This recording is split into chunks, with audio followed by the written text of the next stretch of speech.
Good morning students. आज हम लोग नए चैप्टर को शुरू करेंगे।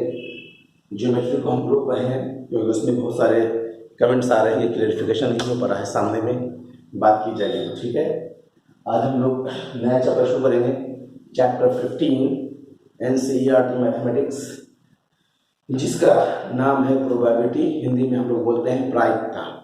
प्रोबेबिलिटी या प्रायिकता को अगर लफ्जी माने के एतबार से हम लोग अरेंज करते हैं, लफ्जी माने के एतबार से अगर उसके मीनिंग को उसके अर्थ को जानना चाहते हैं तो प्रोबेबिलिटी का हम लोग कह सकते हैं इजी लैंग्वेज में अर्थ होगा अवसर, मौका, चांस। फॉर एग्जाम्पल हम लोग इस बात को जानते हैं कि किसी सिक्के को अगर एक बार उछालते हैं तो सिक्का जब एयर में जाता है तो वो जमीन पर जब गिरेगा तो उसमें दो ही ऐसे फेसेस हैं, सरफेस हैं, सतह है जो आ सकते हैं, या तो हेड या तो टेल। सिक्का के खड़ा होने का चांस नेग्लिजिबल होता है। वो अलग मामला है कि किसी से रुक जाए या चोट या कोई बैरियर आ जाए, कोई ऑब्स्ट्रक्शन आ जाए, कोई रुकावट आ जाए तो वो हो सकता है। लेकिन एक आइडियल कंडीशन की अगर हम बात करेंगे तो उस वक्त हम इस बात को देखते हैं कि अगर किसी सिक्के को उछाला तो सिक्के को उछालने पर क्या आएगा पूछा जाए तो कोई बच्चा कह सकता है हेड आएगा या कोई बच्चा कहेगा टेल आएगा। समझा? खड़ा का चांस नहीं लिया जाएगा तो हेड अथवा टेल दोनों में से कोई एक चीज आ सकता है। तो कहने का सेंस ये हो गया कि प्रोबेबिलिटी मैथमेटिक्स यानी कि गणित का, मैथ का वैसा ब्रांच है जिसमें हम लोग इस बात की संभावना को पढ़ते हैं कि कोई काम का घटित होने का क्या चांस, क्या मौका, क्या अवसर है।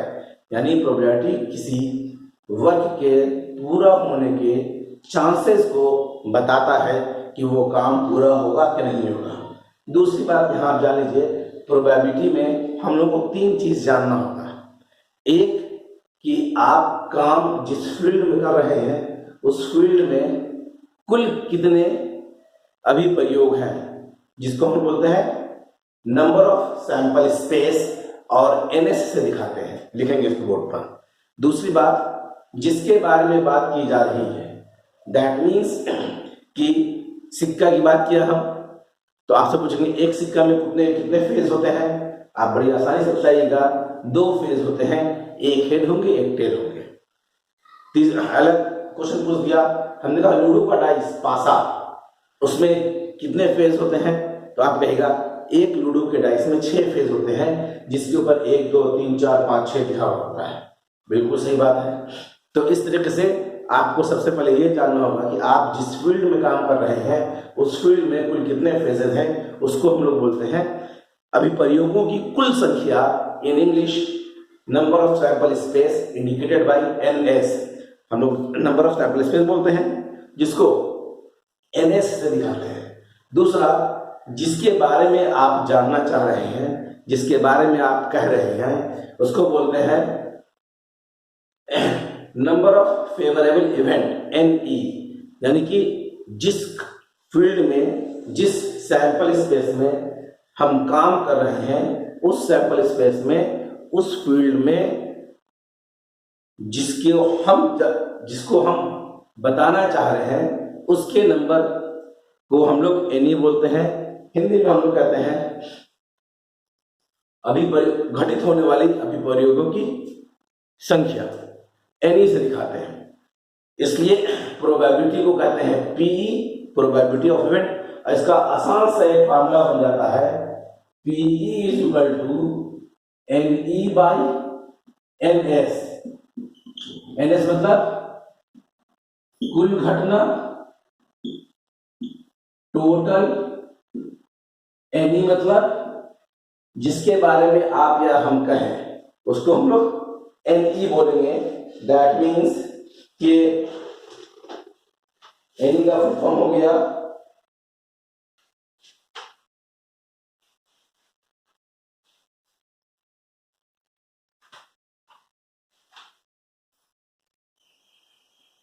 अभिप्रयोगों की संख्या जिसमें घटना घटित हुई है।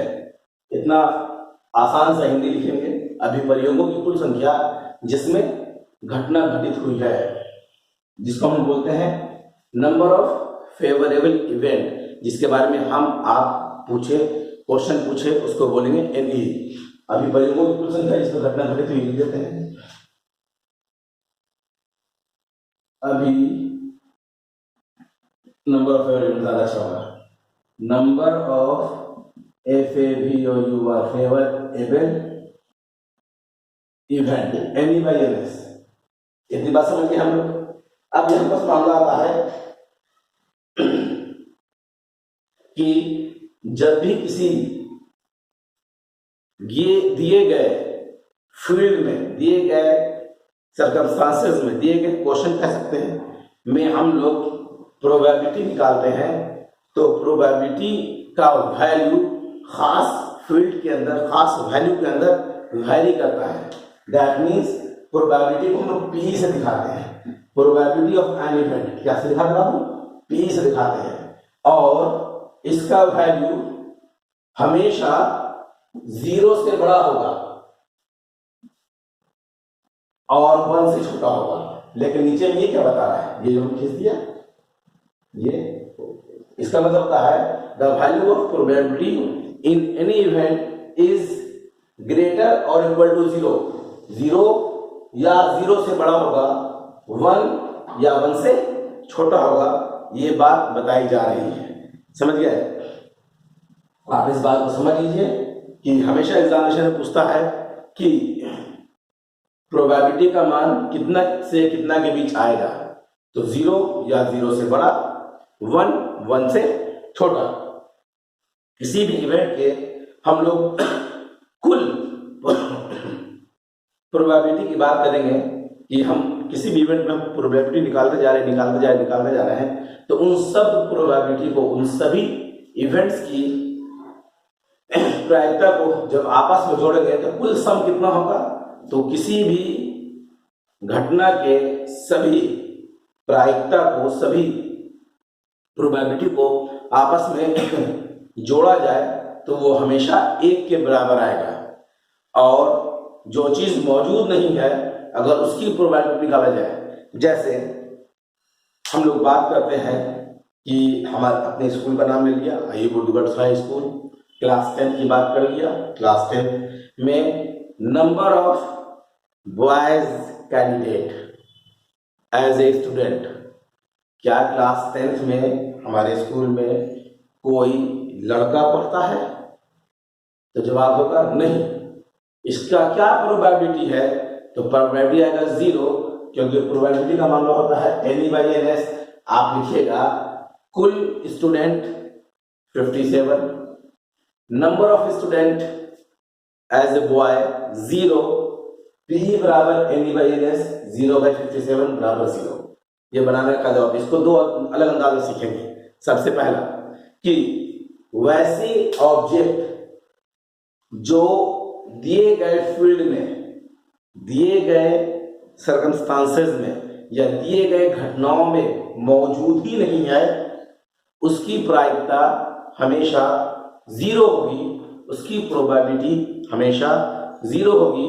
और ऐसे इवेंट्स को हम लोग बोलते हैं, ऐसी घटना को बोलते हैं अनिश्चित घटना, इम्पॉसिबल इवेंट, अनिश्चित और इम्पॉसिबल। दूसरा इसका उल्टा हो जाएगा, वैसा ऑब्जेक्ट, वैसा सेक्शन जो दिए गए घटना में हमेशा मौजूद रहे। सेकंड एग्जाम्पल बिल्कुल स्कूल से लेंगे, हमारे 10वीं क्लास में मौजूद लड़कियों की संख्या, तो आप बोलेगा सब तो लड़कियां ही हैं, तो गर्ल्स अपॉन गर्ल्स कैंसिल होकर बना जाएगा। तो वैसी घटना है जो किसी दिए गए फील्ड में मौजूद हो और उनकी प्रोबेबिलिटी निकाला जाए तो इसकी प्रोबेबिलिटी हमेशा 1 होगी। और ऐसे घटना को हम लोग बोलते हैं पॉसिबल इवेंट्स, इन हिंदी निश्चित घटना। पॉसिबल इवेंट और निश्चित घटना। तो इतनी बात से कुछ हम लोग को समझ में आया है। अब हम इसको लाइन में लिखेंगे, वो क्या होगा?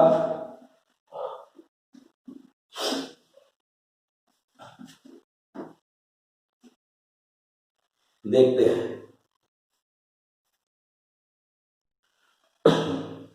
अब देखिए बाबू, यहाँ पर हम लोगों ने 4 टर्म लिखा है। एक दिया हुआ है पीई, जिसको बोलते हैं हिंदी में आनुभाविक प्रायिकता, अंग्रेजी होती है प्रोबेबिलिटी ऑफ इवेंट। दूसरा है एनएस, अभिप्रयोगों के कुल परिणामों की संख्या, नंबर ऑफ सैंपल स्पेस और टोटल। जैसे लूडो में 6 होते हैं, लूडो के पासे में 6 होते हैं, एक पासे में। सिक्का में, एक सिक्का की बात करेंगे तो 2 होगा हेड टेल। कार्ड की बात करेंगे, ताश के पत्ते की बात करेंगे तो उसमें टोटल 52 कार्ड्स होते हैं। इसी तरह से जो चीज दिया जाए तो उसमें टोटल पहले पता करेंगे, जिसको हम बोलेंगे number of sample space. NS से दिखाते हैं अभिप्रयोगों की कुल संख्या। एनई अभिप्रयोगों के अनुकूल प्रयोगों की संख्या, यानी जिसके बारे में पूछा जाए। जैसे सिक्का की बात किया तो हेड, एक सिक्के में कितने हेड होते हैं? एक ही हेड होंगे। हमने कहा लूडो के डाइस में सम संख्या, तो लूडो में होता है 1 2 3 4 5 6, 1 2 3 4 5 6। सम कौन कौन होता है? 2 4 6, यानी 3 हो जाएगा। सिर्फ बोलेंगे 1 तो 1 एक बार आता है, सिर्फ बोलेंगे 4 तो 4 एक बार आता है, तो वो एनी कहला जाएगा। अब आया हम लोगों को पी बार या पी डैश, घटित ना होने की प्रायिकता, जिसको हम बोलते हैं not the probability of event, not the probability of event. ठीक है, तो इसका मतलब ये हो गया कि जैसे मानो कि हम आपको लूडो का डाइस दिया पासा और बोला 6 नहीं आना चाहिए, बताइए, तो 6 नहीं आना चाहिए, तो उसके लिए पी बार या पी डैश बोलेंगे। और इन चारों से फार्मूला बना है, वो फार्मूला है पीई बराबर एनई बाई एनएस, एक फार्मूला। पीई नॉट बराबर, इसको डैश नॉट बोलते हैं, लिखा है 1 माइनस पीई या 1 माइनस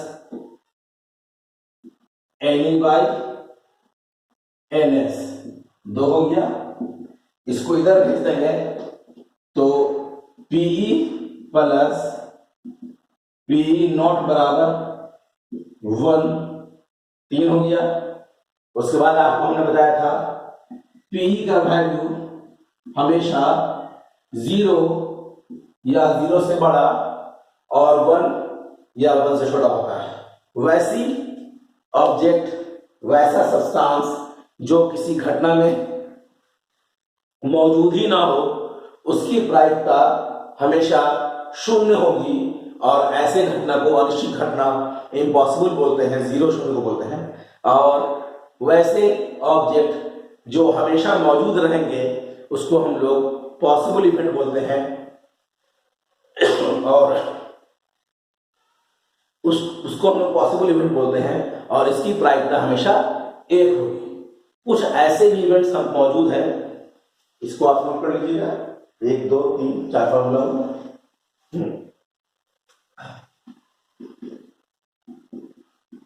कुछ ऐसे भी इवेंट्स होते हैं जिनके घटित होने का चांसेस हमेशा इक्वल होता है।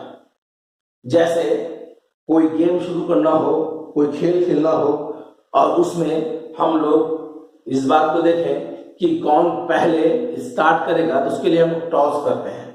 टॉस हम लोगों को क्या बताता है कि दोनों में कोई भी एक आदमी पहले शुरू कर सकता है। तो टॉस को ही क्यों लिया? आपको दूसरा इवेंट ले लेते हैं। जो टॉस को इसलिए करते हैं क्योंकि टॉस में 2 ही इवेंट होते हैं, हेड और टेल, और दोनों के आने का चांस बराबर होता है। तो वैसे ही घटना जिसके घटने के चांसेस हमेशा इक्वल होते हैं, उसको हम लोग समप्रायिक बोलते हैं। जैसे आपसे हमने एक क्वेश्चन पूछा, जमीन गोल है, सही की गलत? एक बच्चे ने कहा सही, दूसरे ने कहा गलत है, तो 50-50 चांस था। अभी हम इसके पीछे रेफरेंस नहीं पूछा, आप सही क्यों बोला, आप गलत क्यों बोला, that is not the cause. हमने सिर्फ कहा था हाँ या ना में जवाब दीजिए। तो हाँ और ना में जब जवाब देने की बात आ जाती है तो इसमें यह मामला आता है कि हाँ और ना 50-50 चांस है। किसी बच्चे की पैदाइश हुई, वो लड़का होगा या लड़की होगी, 2 ही चांसेस हैं। हम डिजीज की बात नहीं करेंगे, नॉर्मल बात करेंगे। दैट मीन्स ये समप्रायिक है। मान लिया जाए कि अब हम लोग लूडो के डाइस भी करेंगे, 6 आवेगा तो आप जीते हैं और नहीं आया तो हम जीते हैं, तो 6 आने का चांस 1 होगा, लेकिन 1 2 3 4 5 5 1 से लेकर 5 तक आने का चांस 5 है, तो जीतने वाला का चांस कम हो जाएगा। ये इक्वल नहीं हुआ, दोनों 3-3 होता तो बात मान लेते हैं। तो सम प्राइस का मतलब होता है कि जब किसी घटना में घटित होने वाले इवेंट्स हमेशा इक्वल रिजल्ट दें, दैट मीन्स 50-50%, तो उसे हम लोग सम प्राइस बोलते हैं। अगली बात आप जान लीजिए, बहुत आसान सा है कि कभी भी प्रोबेबिलिटी 0 से कम नहीं होगा, दैट मीन्स माइनस में कभी नहीं आएगा। हमने ऑब्जेक्टिव आपको दिया लाइक दिस कि एक खेल हो रहा है, उसमें गोल होने का चांसेस या प्रोबेबिलिटी निम्नलिखित में क्या होगा, -1.5 -1.5 3/2 0, इनमें से कोई नहीं। तो आप जान लीजिए -1.5 तो कभी ना होगा, निगेटिव में आ गया। 3/2 भाग दीजिएगा तो ये भी 1.5 हो जाएगा, 1 से बड़ा हो जाएगा, वो भी नहीं होगा क्योंकि 1 या 1 से छोटा होना चाहिए। तीसरा, इनमें से कोई नहीं, पॉसिबल नहीं है, 0 का चांस है। हाँ, तो ये बहुत इंपॉर्टेंट लाइन है, इससे आपको ऑब्जेक्टिव काफी सही सॉल्व हो जाएगा और एग्जामिनेशन पॉइंट ऑफ व्यू से बहुत एग्जामिनेशन पूछता है, इस तरह का सवाल आपकी किताब में भी होगा। ठीक है, संप्रायिक समझ गए। संप्रायिक कहते किसको है, किसी इवेंट्स के इक्वल घटित होने के चांसेस को हम लोग संप्रायिक बोलते हैं। इसीलिए किसी भी खेल को शुरू करने के लिए जरूरी होता है कि हम एक ऐसे ऑब्जेक्ट का चयन करें, एक ऐसे ऑब्जेक्ट को चुने जो इक्वल इवेंट्स रखता हो और उससे इक्वलिटी का दौर या इक्वलिटी का कह सकते हैं फेज सामने आए। सबसे अच्छा सिक्का होता है उछाला, हेड आया या टेल आया, बात खत्म। चप्पल, ईटा, एक्सेट्रा एक्सेट्रा सभी लोग बच्चे लोग करते थे अपने जमाने में, वो वाला से चीज है। लेकिन हम लोग देखते थे कि उसमें 2 इवेंट है और उस 2 इवेंट में कोई एक ही इवेंट्स को एनालाइज किया जाए, लिया जाए, ये बातें सामने आ गई। अब हम लोग चैप्टर्स के कुछ क्वेश्चंस को एनालाइज करेंगे। इतनी बार जो आप सीख गए, तो इस चैप्टर में सबसे पहला क्वेश्चन दिया गया है फिल इन द ब्लैंक्स, और पहला क्वेश्चन है, देखिए book, fill in the gaps कभी भी किताब में नहीं भरिएगा, इससे आपको बनाने की आदत छूट जाएगी। तो बुक में हम लोग क्वेश्चन पढ़ेंगे और क्वेश्चन पढ़ करके इसके जवाब को देंगे। बहुत सारे बच्चे तुरंत किताब में भर देते हैं, जिससे सोचने की कैपेसिटी दिमाग खत्म कर देता है। इसलिए आपको किताब को साफ सुथरा रखना है। अगर भरना ही है, अच्छी बात है, तो दिमाग में भरिए ताकि उसको किसी और को भी बताया जाए और आगे उसका इस्तेमाल सही किया जाए। पहला क्वेश्चन है, घटना ई की प्रायिकता प्लस ई नॉट की प्रायिकता क्या होगी। आप यहां देखिए, घटना ई की प्रायिकता प्लस ई नॉट की प्रायिकता क्या होगी, 1। दूसरा क्वेश्चन है, उस घटना की प्रायिकता जो घटित नहीं हो सकती डैश है, 0 है। अभी बताया था, जो चीज मौजूद ही नहीं है उसकी प्रोबेबिलिटी क्या होगी, 0, और उसको क्या बोलेंगे, इम्पॉसिबल, अनिश्चित। तीसरा क्वेश्चन है, उस घटना की प्रायिकता जिसका घटित होना निश्चित है 1 है, ऐसी घटना निश्चित घटना या पॉसिबल इवेंट कहलाती है। क्वेश्चन नंबर 4, किसी प्रयोग की सभी प्रारंभिक घटनाओं की प्रायिकता का योग क्या होगा। ये भी हमने लेक्चर में कहा था, लिखा नहीं है। जितने भी प्रोबेबिलिटी होंगे एक ही इवेंट्स के, PE1 plus PE2 plus PE3 plus PEn बराबर 1। जैसे हम ताश के पत्ते की बात किया, 52 बार निकालेंगे। डाइस की बात किया, लूडो के डाइस, पासा की बात किया, 6 बार निकालेंगे, समझा। तो उन सभी 6 को आपस में जोड़े तो 1 आएगा डाइस के लिए, 52 जोड़ेंगे ताश के पत्तों के लिए जोड़ेंगे तो 1 आएगा। इसे जितने भी इवेंट्स एक ही घटना में निकालेंगे उन सभी का सम क्या होता है, 1 होता है। इस बात को जान लेंगे।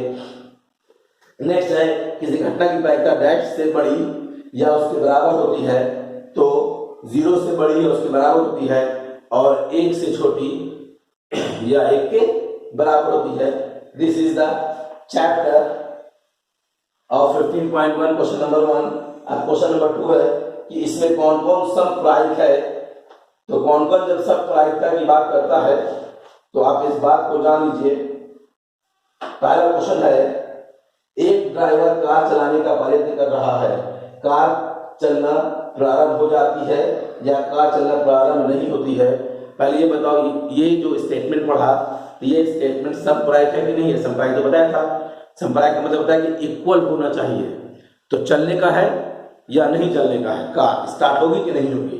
तो इसका जवाब आएगा कि ये समप्रायिक नहीं है, क्योंकि कार के ना स्टार्ट होने का कई रीजन हो सकता है। गाड़ी में तेल नहीं है, चाबी नहीं है, गाड़ी की बैटरी लो हो गई है, समझा, या गाड़ी का टायर पंक्चर है, अ लॉट ऑफ रीजंस। तो जिसमें number of events, total events ज्यादा होंगे वो समप्रायिक कम होगा, जिसमें नंबर ऑफ इवेंट्स कम 2 होंगे वो समप्रायिक होगा।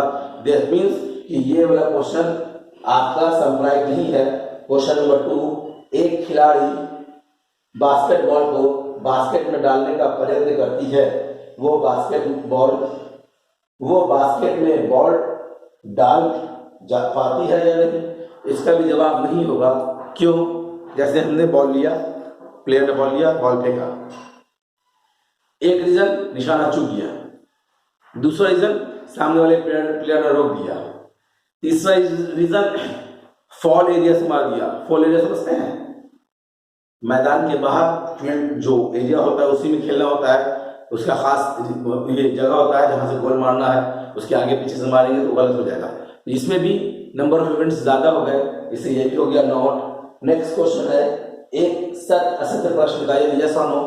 तो ये तो हम लोग डिस्कस किया क्वेश्चन ये लेक्चर में, जिसका जवाब आएगा यस। नेक्स्ट क्वेश्चन हम लोगों ने फिर डिस्कस किया था, ये क्वेश्चन में एक बच्चे का जन्म होता है, ये भी यस। यानी 1 2 3 4 क्वेश्चन नंबर 2 में 4 सवाल हैं, जिसमें पहला 2 1 और 2 समप्रायिक नहीं है, क्योंकि इसमें कुल घटना 2 से ज्यादा है, और नंबर 3 और 4 समप्रायिक है क्योंकि इसमें कुल घटना 2 है, और दोनों में से किसी एक के घटित होने का चांस पूरा होता है। नेक्स्ट क्वेश्चन आपको तीसरा नंबर कहा गया है, फुटबॉल के खेल को शुरू करने के वक्त टॉस करना क्यों जरूरी है। तो ये खुद आप जवाब दे दीजिएगा, बता तो दिया। टॉस इससे करते हैं क्योंकि टॉस करने के लिए सिक्के का इस्तेमाल करते हैं, और सिक्के में हेड और टेल होते हैं जिनके घटित होने के चांसेस 50-50% होते हैं। अर्थात ये सिक्के से किसी भी घटना के घटित होने का चांस समप्रायिक होता है, इसीलिए हम लोग टॉस करते हैं। नेक्स्ट, निम्नलिखित में कौन सही है। 2/3 -1.5 15% 0.7। क्वेश्चन मैंने गलत पढ़ा फिर से। निम्नलिखित में कौन सी संख्या किसी घटना की प्रायिकता नहीं हो सकती है। तो -1.5 क्योंकि 0 से छोटा नहीं होगा। Next question, PE 0.05, PE not निकालिए। आप बड़ी आराम से बाबू यहां पे रखिए, PE 0.05, PE नॉट बराबर क्या होगा, उधर भेज के सॉल्व कर देंगे तो कह सकते हैं कि आपका नंबर 5 बन गया। नंबर 6, एक थैले में केवल नींबू के फ्लेवर वाला मीठी गोलियां है, लेमन जूस मीठी गोलियां है, तो उसमें से ऑरेंज फ्लेवर निकलेगा, लेमन फ्लेवर है नहीं निकलेगा, प्रोबेबिलिटी क्या होगी 0। और ऑरेंज फ्लेवर की प्रोबेबिलिटी जब 0 हो गई तो लेमन फ्लेवर की क्या होगी 1 होगी। जो चीज पूरा मौजूद है वो 1 होगा, जो चीज है ही नहीं उसकी प्रोबेबिलिटी क्या होगी 0। नेक्स्ट क्वेश्चन है, एक विद्यार्थी के जन्मदिन का चांसेस 0.992 है, दूसरे का बताओ, इसी पर सॉल्व कर देंगे। दैट मीन्स आज मैंने 7 तक डिस्कस किया है, 8 से आगे नेक्स्ट क्लास में डिस्कस करेंगे। Thank you. नोट जरूर कीजिएगा इसको।